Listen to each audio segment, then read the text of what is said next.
बहुत बहुत बधाई देता हूं, आपका अभिनंदन करता हूं और आपको शुभकामनाएं देता हूं। और मैं विश्वास भी कर देता हूं कि सभी इस सदन में बैठे हुए माननीय सदस्य ये उच्च सदन की गरिमा को संभालते हुए आपकी गरिमा की भी सदा सर्वदा चिंता करेंगे, मर्यादा रखेंगे, ये मैं आपको विश्वास दिलाता हूं।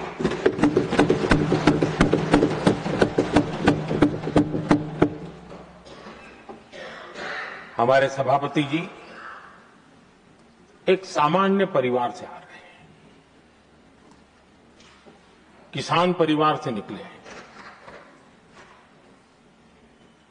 और पूरा जीवन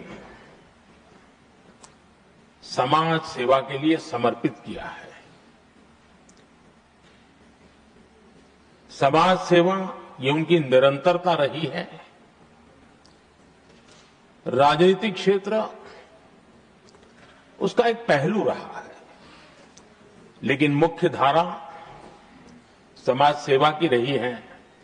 समाज के प्रति समर्पित होकर के जितना कुछ अपने युवा काल से लेकर अब तक वो करते आए हैं, करते रहे हैं, वो हम सभी समाज सेवा के प्रति रुचि रखने वाले लोगों के लिए एक प्रेरणा है, एक मार्गदर्शन है। सामान्य परिवार से, सामान्य समाज से, सामान्य राजनीतिक जहां अलग अलग करवट बदलती रही है, उसके बावजूद भी आपका यहां तक पहुंचना, हम सबका मार्गदर्शन प्राप्त होना, ये भारत के लोकतंत्र की सबसे बड़ी ताकत है।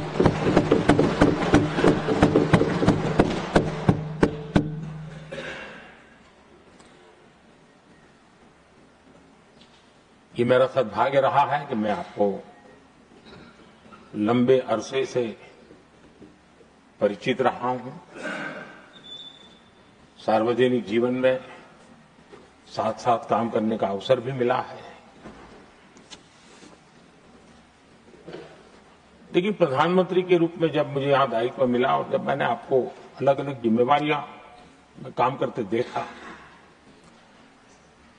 तो मेरे मन पर अतिशय सकारात्मक भाव जगना बहुत स्वाभाविक था।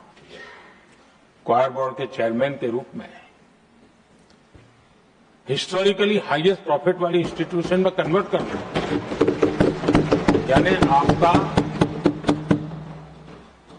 किसी संस्था के प्रति समर्पण हो तो कितना विकास किया जा सकता है और कैसे दुनिया में उसकी एक पहचान बनाई जा सकती है, वो आपने करके दिखाया।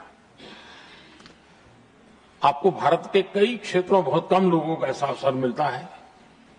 आप झारखंड में, महाराष्ट्र में, तेलंगाना में, पुडुचेरी में राज्यपाल, लेफ्टिनेंट गवर्नर अलग अलग दायित्व संभालते रहे।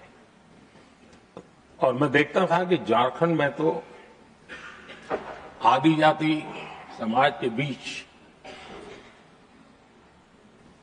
जिस प्रकार से आपने अपना नाता बना दिया था, जिस प्रकार से आप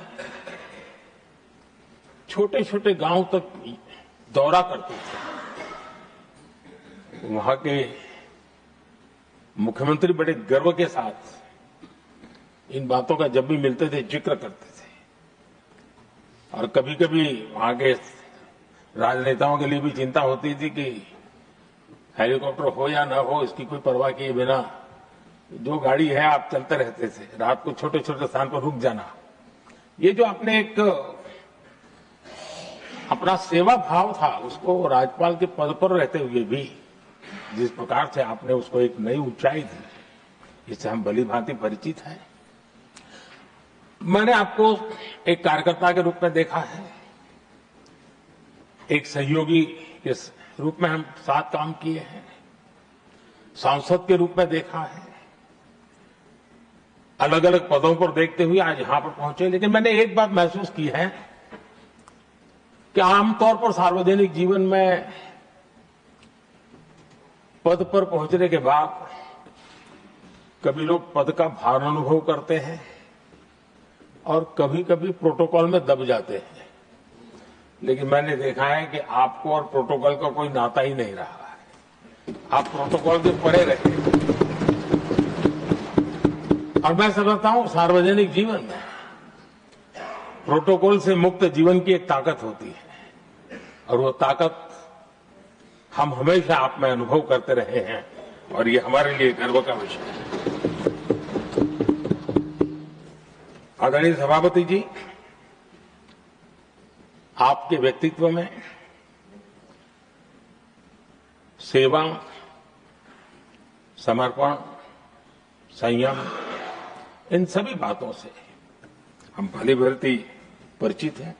वैसे आपका जन्म तो डॉलर सिटी में हुआ और उसकी एक अपनी पहचान है, लेकिन उसके बावजूद भी आपने अपनी सेवा का क्षेत्र अंत्योदय को चुना। आपने हमेशा एक डॉलर सिटी के भी उस तबके की चिंता की जो दबे, कुचले और कुछ वंचित परिवार थे, उनकी चिंता की। आदरणीय सभापति जी, मैं उन दो घटनाओं का जरूर जिक्र करना चाहता हूं जिसको कभी मैंने आपसे, आपके परिवारजनों से भी सुना है और जिसने आपके जीवन पर बड़ा प्रभाव पैदा किया है। बाल्यकाल में अविनाशी मंदिर के तालाब में आपका डूबने की संभावनाओं के बीच की अवस्था आपके लिए हमेशा रहा है कि मैं तो डूब रहा था, किसने बचाया, कैसे बचाया पता नहीं, मैं बच गया। और ईश्वर ने कुछ आप पर कृपा की, इस प्रकार का भाव आपके परिवार के लोग हमेशा बताते हैं। और दूसरा जो हम सब बहुत बारीकी से जानते हैं, जब कोयम्बतूर में लाल कृष्ण आडवाणी जी का यात्रा होने वाली थी, उसके कुछ समय पहले एक भयानक बम ब्लास्ट हुआ। शायद 60-70 लोग मारे गए। भयंकर बम ब्लास्ट था और उस समय आप बाल बाल बच गए थे। इन दोनों में जब आप ईश्वरीय शक्ति का संकेत देखते हुए अपने आप को समाज के प्रति अधिक समर्पित भाव से काम करने की जो आपने वजह के रूप में उसको कन्वर्ट किया, ये अपने आप में एक सकारात्मक सोच से बना हुआ जीवन का प्रतिबिंब है। आदरणीय सभापति जी, जो एक बात मैं जानता नहीं था लेकिन अभी मुझे पता चला, आप शायद अभी उपराष्ट्रपति बनने के बाद काशी गए थे और आपका काशी का दौरा था, तो एक सांसद के नाते स्वाभाविक रूप से मेरा मन वहां सब कुछ ठीक ठाक हो ही रहता है। लेकिन आपने वहां एक बात बताई जो मैंने सुनी, मुझे मेरे लिए नई बात थी। आपने वहां कहा कि आप वैसे तो नॉनवेज के आदी थे, लेकिन जब पहली बार आप काशी गए थे जीवन में और काशी में पूजा वगैरह की, मां गंगा को आपने आशीर्वाद प्राप्त किया मां गंगा से, और पता नहीं आपके भीतर एक संकल्प जगा और उस दिन से आपने तय किया कि आप अब नॉनवेज नहीं खाएंगे।